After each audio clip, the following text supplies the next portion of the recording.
remember in March I thought that I'm going to have everything in place, everything ordered, because now I have so much free time, right?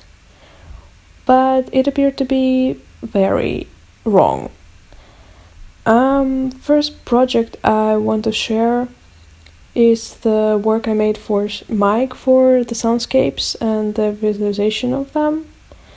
For example, for Resistance Week, Insomnia has chosen me as a topic, and I experimented with recording quiet spaces at night in my apartment and trying to finally hiss them. But because hiss reduction is usually used on background noise, it changed the audio quality in really weird ways, and I liked it.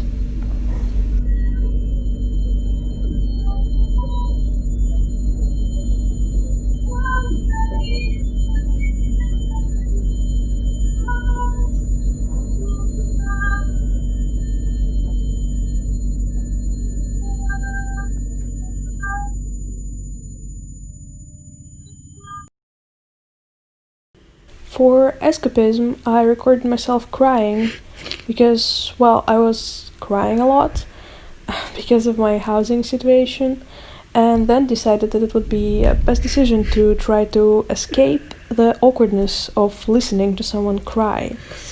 I changed my sobs and breaths into beats and hoped that it will reduce the awkwardness that I feel while listening to the audio back.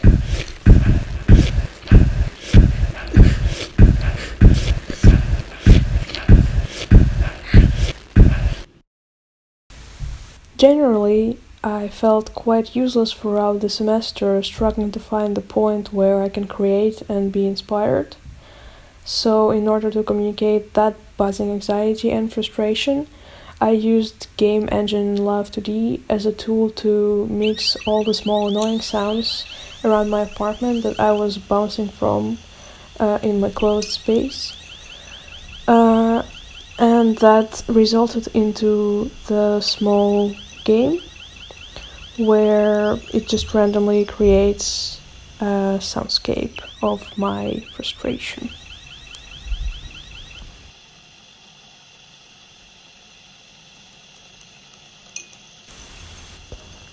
Yeah, by the way, it just kind of goes randomly, so when you're experiencing it, you're never sure when it's going to end, and I felt that this is a nice addition.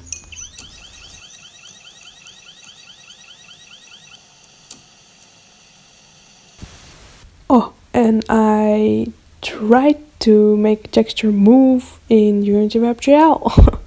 Anyways, during quarantine, I started feeling like I'm merging with my screen and web, especially at night when I was browsing internet.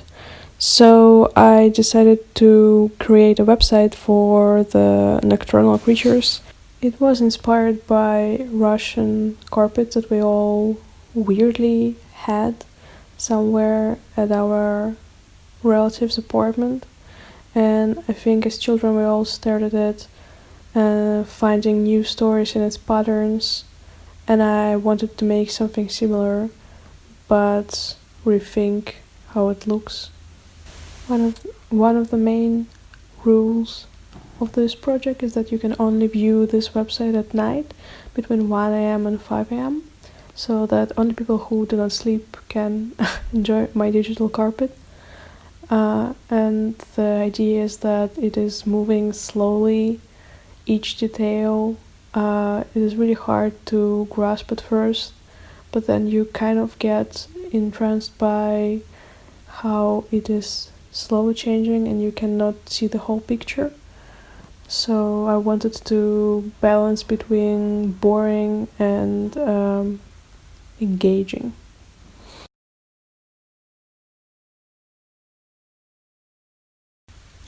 My other web experiment is about policing female nudity in such platforms as Instagram, who take down posts from women who post their own bodies, which are non-conventional, like fat bodies, non-white, queer, disabled, and allow big brands to promote extremely detached ideals of synthesized female beauty.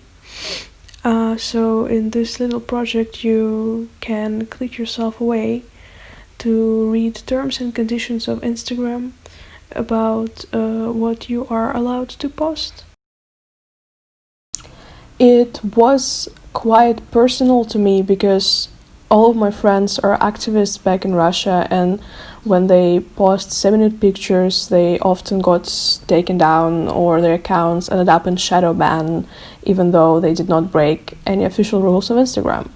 So that motivated me to create this project.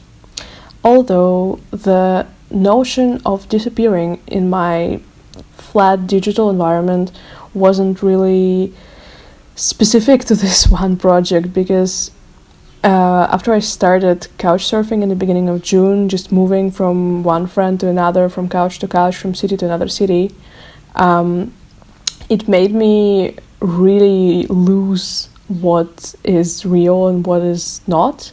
I felt like everything around me can be resized, copy-pasted, cut out, switched to night mode.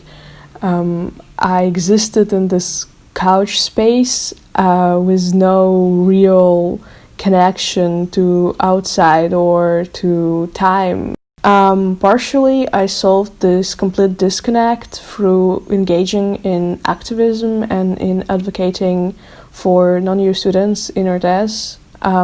It took some time from my activist week project, which I found quite ironic, but it really helped me feel like other people exist and they're not just cubicles on Zoom meetings, and that I exist and that I have something to say and someone to help to, and it's just felt really nice, and I really want to keep this effort up.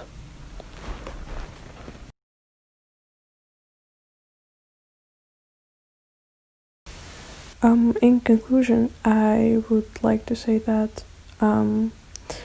this semester made me raise a lot of important questions about why do I need an education, what is interaction design, and how am I connected want to say that I feel like this semester was one of the hardest times how in can my life around analog and digital balance. I questioning what activism plays, that I lost the inertia, that